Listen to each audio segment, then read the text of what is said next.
Luc, chapitre 15. Tous les collecteurs d'impôts et les pécheurs s'approchaient de Jésus pour l'écouter. Mais les pharisiens et les spécialistes de la loi murmuraient, disant, « Cet homme accueille des pécheurs et mange avec eux. » Alors il leur dit cette parabole, « Si l'un de vous a 100 brebis et qu'il en perd une, ne laisse-t-il pas les 99 autres dans le désert pour aller à la recherche de celle qui est perdue jusqu'à ce qu'il la retrouve? Lorsqu'il l'a retrouvée, il la met avec joie sur ses épaules et, de retour à la maison, il appelle ses amis et ses voisins et leur dit, « Réjouissez-vous avec moi, car j'ai retrouvé ma brebis qui était perdue. » De même, je vous le dis, il y aura plus de joie dans le ciel pour un seul pécheur qui se repent que pour 99 justes qui n'ont pas besoin de changer d'attitude. Ou bien, si une femme a 10 pièces d'argent et qu'elle en perd une, ne va-t-elle pas allumer une lampe, balayer la maison et chercher avec soin jusqu'à ce qu'elle la retrouve? Lorsqu'elle l'a retrouvée, elle appelle ses amis et ses voisines et dit, « Réjouissez-vous avec moi, car j'ai retrouvé la pièce que j'avais perdue. » De même, je vous le dis, il y a de la joie parmi les anges de Dieu pour un seul pécheur qui se repent. Il dit encore, un homme avait 2 fils.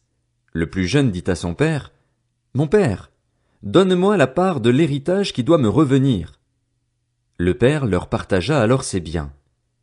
Peu de jours après, le plus jeune fils ramassa tout et partit pour un pays éloigné, où il gaspilla sa fortune en vivant dans la débauche.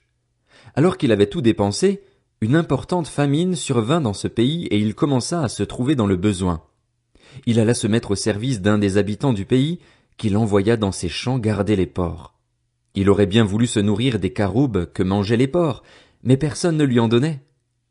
Il se mit à réfléchir et se dit, « Combien d'ouvriers chez mon père ont du pain en abondance et moi, ici, je meurs de faim.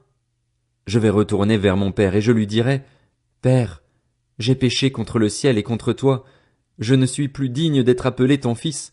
Traite-moi comme l'un de tes ouvriers. » Il se leva et alla vers son père. Alors qu'il était encore loin, son père le vit et fut rempli de compassion. Il courut se jeter à son cou et l'embrassa. Le fils lui dit, « Père, j'ai péché contre le ciel et contre toi, je ne suis plus digne d'être appelé ton fils. » Mais le père dit à ses serviteurs, « Apportez vite le plus beau vêtement et mettez-le lui.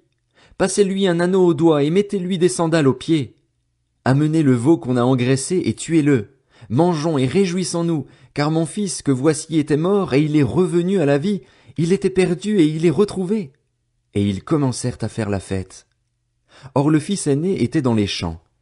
Lorsqu'il revint et approcha de la maison, il entendit la musique et les danses.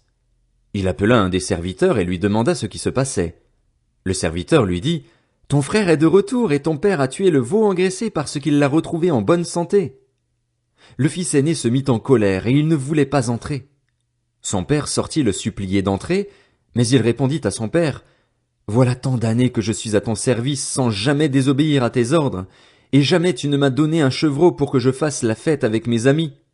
Mais quand ton fils est arrivé, celui qui a mangé tes biens avec des prostituées, pour lui tu as tué le veau engraissé. » « Mon enfant, lui dit le père, tu es toujours avec moi et tout ce que j'ai est à toi. Mais il fallait bien faire la fête et nous réjouir, parce que ton frère que voici était mort et il est revenu à la vie. Il était perdu et il est retrouvé. »